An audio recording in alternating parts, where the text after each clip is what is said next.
Hey Flower Tribe, it's Kelly Lehman from Cranberry Fields Flower Farm, and I'm coming to you from behind the camera today. And I wanted to give you some great tips today on how to keep your Annabelle Hydrangeas thriving so that you can get the most amount of blooms each season.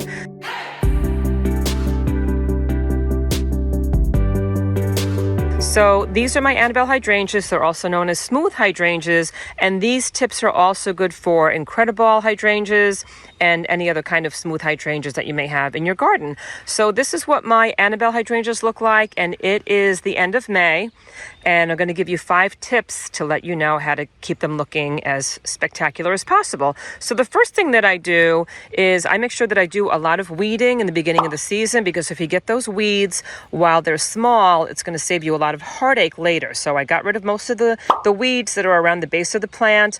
Hydrangeas as well as peonies love to have a lot of circulation. They don't like to be choked out by those weeds. You know, the same thing with any plant. And so this is what the base of the plants look like right now. And I just want to show you back here that I do have some peonies growing in back of these plants. So I've got some gorgeous sour Bernhardt peonies. And the reason why I did that was because I wanted a continual burst of color. So I'm going to have my pink peonies come up first, and then the beautiful, like white snowball hydrangeas are going to come up after it, like the snowball. I call them snowballs, but they're Annabelles. They're going to come up afterwards. But I want to show you once again, like this airflow that's down here, the circulation. So when we did the weeding, we made sure that, there's nothing left at the base of the plant. And there's a lot of circulation here. So you're going to make sure that you do your spring weeding. That's tip number 1. Tip number 2 is make sure that there's a lot of circulation around the base of the plant. Make sure it's not too close to other plants. Make sure that those weeds aren't there. And another tip is that I don't like to prune my Annabelle Hydrangeas back. So I usually leave mine in place. And the reason why I leave like all the plants in place and I don't prune them back is because these blooms get super, super heavy. They get like almost the size of soccer balls. And so I leave last year's stems in place. That's kind of like the wooded stems that you see down here.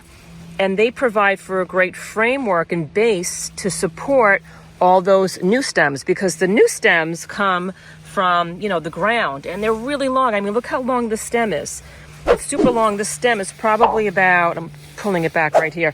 This stem is probably about 3 feet long from the base of the plant. So that new growth has this green stem, which is like super floppy.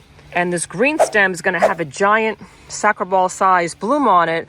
And chances are it might flop over. But if I leave, last year's wood in place, it'll support those new stems that are coming from the base of the plant. So I like to leave mine alone. I don't prune it back. Some of you may have to prune yours back because it might be spilling over out of the garden bed, or it just, might be getting out of control. And the rule of thumb with the pruning for the Annabelles or the incredible, like just your smooth hydrangeas, is to do pruning in the beginning of spring before the plant starts to kind of give forth some of these, beautiful flowers. I mean, if you missed it and you need to do like a little cleanup, that's fine too. But sometimes people will do like a little pruning back and they'll take off like a third of the plant in the beginning of the season. Just make sure, guys, that you don't prune back your mop head hydrangeas in spring, even early spring, because those flowers, chances are they were already in place and you don't want to cut off all those blooms. My next tip has to do with watering your hydrangea. So for one thing, it's always a good idea to water your hydrangea at the base of the plant instead of doing like an overhead watering. Sometimes if you overwater your hydrangea, the leaves and the flowers start to wilt a bit, and it actually looks like an underwatered hydrangea. So it's a little bit tricky. So hydrangeas do love water. I mean, they have, hydrate in the beginning of the actual word. So the tip is to make sure that you give the appropriate amount of water. And the way that I can tell whether or not my hydrangeas need water is I do the knuckle test. So I basically go to the base of the plant, and I will dig away, maybe about like 2 inches of soil with a stick, or, like with a rock or like a little shovel. And I'll put my finger into the ground and I'll give it to I'll go to my second knuckle.